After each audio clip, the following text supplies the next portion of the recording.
dengan Acel bersama dengan suami dan juga dengan kedua anak dan keluarga yang ada di sini. Nah, ibu-ibu sekalian yang Tuhan Yesus memberkati, hari ini kita akan sama-sama mendengar firman Tuhan. Mari buka langsung dalam Alkitab Perjanjian Baru. Mari buka dalam kitab Markus pasal yang ke-10. Kitab Markus pasalnya yang ke-10, ayatnya yang ke-13. Okay? Markus pasalnya yang ke-10, ayatnya yang ke-13. Amin. Nah, ibu-ibu mungkin simak saja di Alkitab masing-masing. Nanti beta yang membacakannya, oke?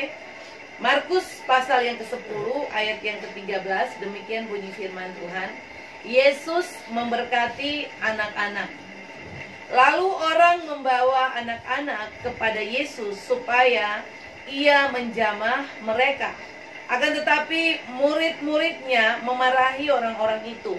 Ketika Yesus melihat hal itu, ia marah dan berkata kepada mereka, "Biarkanlah anak-anak itu datang kepadaku, jangan menghalang-halangi mereka.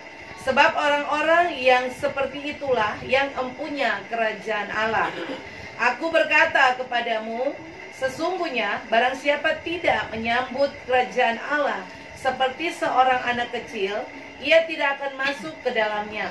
Lalu ia memeluk anak-anak itu dan sambil meletakkan tangannya di atas mereka, ia memberkati mereka. Amin. Nah, Bapak Ibu yang diberkati oleh Tuhan, kalau Bapak Ibu perhatikan ini ayat firman perikop ini, Yesus memberkati anak-anak. Bapak Ibu mungkin secara terlintas dalam pikiran ibu-ibu sekalian bahwa ini ayat ketika anak-anak mau dibaptis, diserani begitu ya. Karena kebanyakan ayat ini dibacakan waktu anak-anak itu diserani di gereja. Nah, tapi ternyata kebenarannya yang kita akan belajar sama-sama adalah bahwa tidak demikian. Oke? Jadi nanti ibu-ibu perhatikan baik-baik ayat ini supaya ibu-ibu memahami tentang apa yang Alkitab bilang, apa yang Alkitab ajar tentang anak-anak. Oke? Nah, mari perhatikan semua yang hadir hari ini. Kita percaya bahwa ini memang khusus karena ini semua kebanyakan ibu-ibu. Semua yang melahirkan anak, semua yang punya anak, semua orang tua di muka bumi ini sebenarnya harus sepakat bahwa anak itu pemberian Tuhan. Amin. Setuju? Anak itu pemberian Tuhan. Tuhan kasih dengan tujuan itu ada. Bukan Tuhan kasih anak tanpa tujuan. Ingat baik-baik, Tuhan yang kita sembah adalah Tuhan yang bertujuan, betul? Tuhan kita itu Tuhan yang selalu bertujuan, Tuhan yang selalu punya rencana, Tuhan yang selalu melakukan hal-hal yang pada prinsipnya ada tujuannya, seperti itu. Jadi Tuhan kasih anak itu bukan berarti Tuhan tidak menaruh rambu-rambu atau aturan-aturan supaya ibu-ibu dan beta seenaknya melakukan apa yang kita mau atas anak-anak, karena itu ada aturannya gitu. Nah, firman ini akan mengajar ibu-ibu semua yang hadir hari ini, bahkan semua yang mendengar firman ini, bahwa anak itu anugerah dan pemberian Tuhan. Ya, untuk itu mari kita belajar sama-sama bagaimana supaya ibu-ibu memahami apa yang Alkitab ajar, apa yang Alkitab bilang, supaya pada akhirnya ibu-ibu mampu untuk memperkatakan, melakukan kebenaran ini dalam kehidupan anak-anak sekalian. Amin. Nah, mari lihat sama-sama. Ada beberapa poin yang kita mau bagi. Nah, ibu-ibu boleh perhatikan supaya waktu pulang dari sini boleh paham tentang apa itu yang dimaksud dengan Yesus itu memberkati anak-anak. Nah, hal pertama yang Alkitab ajar tentang anak, ya, yang Alkitab ajar tentang anak. Yang pertama gini. Coba ibu-ibu perhatikan mulai dari ayat yang tadi, ayat ke-13. Coba lihat ayat 13.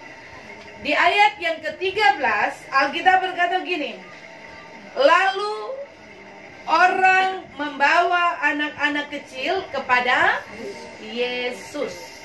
Coba tolong sampai tahan di kata itu. Lalu orang membawa anak-anak kecil kepada Yesus. Nah, ibu-ibu yang diberkati oleh Tuhan, kata membawa, coba perhatikan kata itu. Kata membawa anak-anak kecil itu, kata membawa itu diambil dari kata Yunani prospero. Prospero. Sambung kami. Ya, sambung. P R O S P H E R O. Prospero. P R O S P H E R O. Oke. Prospero. Kata itu. Jadi kata prospero itu pengerti gini. Coba ibu-ibu perhatikan ya apa yang beta sampaikan supaya ibu-ibu mengerti tentang apa itu yang Tuhan mau tentang anak-anak. Prospero pengerti begini. Orang tua itu harus punya inisiatif yang bawa anak. Amin. Jadi ketika kita bilang gini, lalu orang-orang itu membawa anak-anak kecil kepada Yesus, artinya gini, orang tua harus punya inisiatif yang membawa anak itu datang kepada Yesus. Amin. Anak-anak tidak bisa membawa diri sendiri datang kepada Yesus. Orang tua harusnya tahu, karena anak itu titipan, anak itu adalah anugerah, anak itu adalah kepercayaan. Kewajiban orang tua membawa anak datang mengenal Yesus itu. Setuju ke saya? Amin. Kata ini bilang begitu, ya ibu-ibu. Nah, selanjutnya gini, kata ini punya arti gini, kata prospero punya arti gini, ibu-ibu. Orang tua bawa anak sebagai hadiah, mempersembahkan kepada Tuhan. Jadi ingat baik-baik bahwa anak itu hadiah, anak itu adalah kado terspesial dalam hidup orang tua. Makanya waktu kata prospero dia bilang gini, orang tua itu harus inisiatif bawa anak, bawa untuk mempersembahkan sebagai kado terindah buat Tuhan. Amin. Jadi katong dengan firman ini katong tidak bisa melakukan katong punya anak semau katong. Karena katong tidak berhak atas anak. Ada rambu-rambu di sini yang katong akan belajar. Sehingga ketika ibu-ibu memahami tentang apa yang Tuhan mau tentang anak-anakmu, ibu-ibu yang bikin akan salah. Seperti itu Oke, itu yang kedua.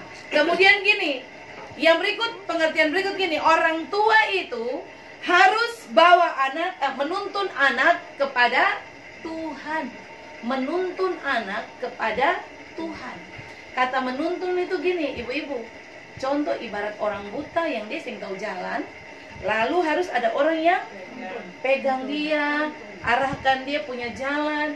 Sing boleh jalan di sini, nanti jatuh, ada lubang di sini, ada batu di sini. Itu pengertian menuntun. Jadi tugas orang tua begini, bawa anak itu, tuntun dia, tapi di dalam kebenaran. Amin. Amin. Ingat ibu-ibu, ini prinsip dasar yang Alkitab ajar tentang anak-anak yang Tuhan kasih buat katong. Seperti itu Nah, yang berikut coba perhatikan.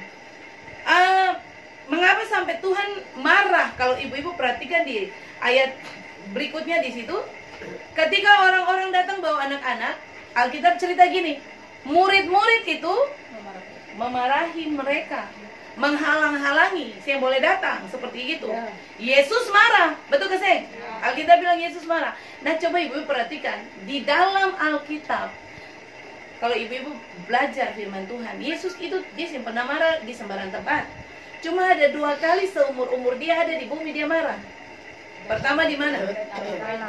Yesus marah waktu orang berjual beli di dalam bait Allah. Yang kedua, dia marah. Berarti gini, mari katong berpikir secara logika gini. Berarti Yesus itu dia paling mempedulikan anak-anak, betul? Dia marah itu karena gini, dia empati, dia mempedulikan anak-anak. Dia marah waktu ada di bait suci karena gini. Dia marah kenapa itu tempat dia orang beribadah. Orang harus jadikan itu sebagai apa? Sarang penyamun, dia bilang. Itu membuat kemarahan Yesus naik. Lalu yang berikut dia marah di sini. Karena apa? Murid-murid halang-halang anak-anak datang cari Tuhan.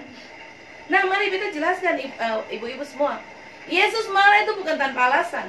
Karena dia sangat mengasihi anak-anak. Nah, kata marah itu, lihat sama-sama dengan beta Kata marah yang ada di dalam Alkitab itu diambil dari kata Yunani gini. Aganakteo. Aganakteo.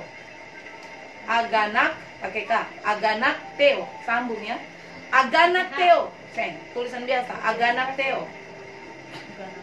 Ya. Aganakteo punya arti gini, ibu-ibu, perhatikan. Yesus itu dia berduka kalau orang tua sing bawa anak-anak datang ke dia. Ibu perhatikan itu.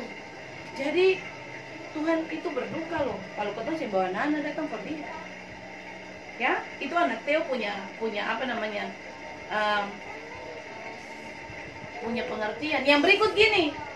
Tuhan itu sangat menderita kalau orang tua sinto bawa anak datang ke Tuhan. Sudah dengar ini? Tuhan menderita. Jadi dari ketemu pengajaran ini, ibu-ibu perhatikan ya. Kalau ibu-ibu punya anak di rumah, lalu kasih tinggal anak-anak itu saja berteman HP dan televisi, lalu sing bawa anak-anak datang ke Tuhan, Alkitab bilang Allah berduka. Dia sangat-sangat menderita karena orang tetua sing tahu bahwa anak datang ke Tuhan. Bapak Ibu, ngeri kasih. Kata semua yang dengan firman ini mungkin kata baru paham hari ini tentang firman ini. Tuhan berduka, lalu Tuhan menderita karena orang tua tidak membawa anak itu datang kepada Tuhan. Itu yang pertama, poin pertama kita belajar dari kisah ini, bahwa apa yang Tuhan mau tentang anak-anak. Yang berikut coba perhatikan, coba lihat. Tuhan itu suruh orang tua bawa anak-anak, tujuannya itu ada. Tadi beta bilang coba lihat di ayat yang ke-13, masih tetap ayat 13, coba lihat. Tujuannya bawa anak untuk apa? Coba tolong baca, lanjut. Supaya ia menjamah mereka. Iya, supaya Tuhan itu, Yesus menjamah anak-anak. Ibu-ibu, kata menjamah itu haptomai. Haptomai itu punya arti begini. Yesus suruh orang tua bawa anak-anak supaya dia jangan berduka, dia jangan menderita. Lalu haptomai bilang gini, supaya Yesus mengikat diri dengan anak-anak itu. Amin, amin. Luar biasa. Ternyata anak-anak nih dapat perhatian luar biasa dari Tuhan ya. Jadi supaya anak-anak itu Yesus mengikat, haptoma itu Yesus ikat diri dengan anak-anak. Nah, kemarin kita sudah bicara tentang cara mengikat diri. Waktu kita belajar di UCEC Puruma, di Yesaya pasal 40 ayat 31 bilang bahwa orang yang menanti-nantikan Tuhan adalah orang yang mengikat diri dengan Tuhan. Itu ya, lem diri. Iya, mengikat juga. Mengikat lalu melem. Oke. Kata mengikat di situ artinya ketong sendiri yang punya inisiatif untuk melekat dengan Tuhan. Kemarin ketong belajar tentang pernikahan. Pernikahan itu prosesnya bukan ketong yang berusaha untuk mengikat ketong yang pasangan, tapi Tuhan yang mengikat. Nah, kalau di proses anak-anak, Tuhan bilang orang tua yang mesti punya inisiatif bawa supaya anak-anak diikat dengan Tuhan. Amin. Jadi anak-anak, orang tua punya peranan di sini. Anak-anak sih tahu apa-apa.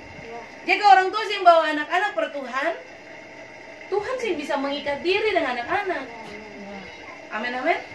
Artinya sejak anak-anak, nah yang betul lagi bicara anak-anak di sini nih, yang kemarin kita bicara tentang Ishak tuh. Umur mulai dari 0 sampai 14 sampai 16. 14 akhir balik 14 sampai 16. 14 sampai 16. Jadi kategori ini seharusnya orang lagi butuh tuntunan orang tua. Amin, amin, amin, amin. Dorang lagi butuh tuntunan orang tua. Jadi orang tua pun sih punya peranan. Katong nih kebanyakan begini. Aduh, anak-anak nih kalau badong pikir aja pastiu. Nanti dong bikin pasti kau tuh bisa dengar firman. Padahal waktu kau dengar firman ini Tuhan marah orang-orang itu karena menghalang-halangi anak-anak yang boleh datang.